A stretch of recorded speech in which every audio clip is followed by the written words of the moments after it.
আকাঙ্ক্ষিত ঘটনা ঘটেছে কি ঘটনা ঘটেছে কিভাবে ঘটেছে একটু দয়া করে বলুন।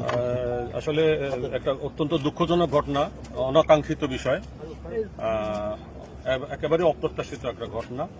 এখানে পলাশবাড়ী উপজেলা যুব জামাতের বাইতুল মাল সেক্রেটারি যিনি, ওনার নেতৃত্বে বোধহয় 8-10 জন মানুষ এসেছিলেন।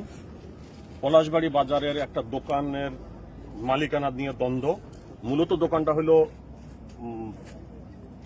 সরকারি দোকান, উপজেলা প্রশাসন বরাদ্দ দিয়েছে, বরাদ্দ নিয়ে তাদের ভিতরে কোনো দ্বন্দ্ব আছে, এটা নিয়ে একবার মারামারি হয়েছে এবং এ ব্যাপারে মামলাও হয়েছে। এর মধ্যে গতকাল বিবাদী পক্ষ নাকি ওই দোকানের তালা খুলে ফেলছে, খুলে তারা আবার দখল নিতে গেছে। এর ব্যাপারে ওই পলাশ সে এসে ওসিকে বলছে যে আপনি ওই দোকানে পুনরায় তালা মারেন। ওসি যেটা বলছে তাকে যে এই দোকানের মালিক তো আমি না, দোকানের মালিক উপজেলা প্রশাসন, আপনারা তাদের সাথে কথা বলেন, ওনারা যদি বলে আমাকে তালা মারতে তাহলে আমি তালা মারব।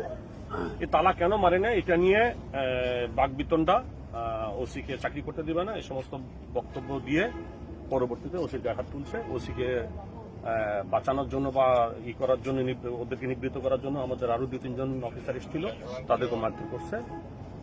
এই বিষয়ে আমরা আইনগত ব্যবস্থা নিচ্ছি, প্রক্রিয়াধীন আছে। আচ্ছা, ঘটনাটা কি ভেতরে ওসির রুমে হয়েছে?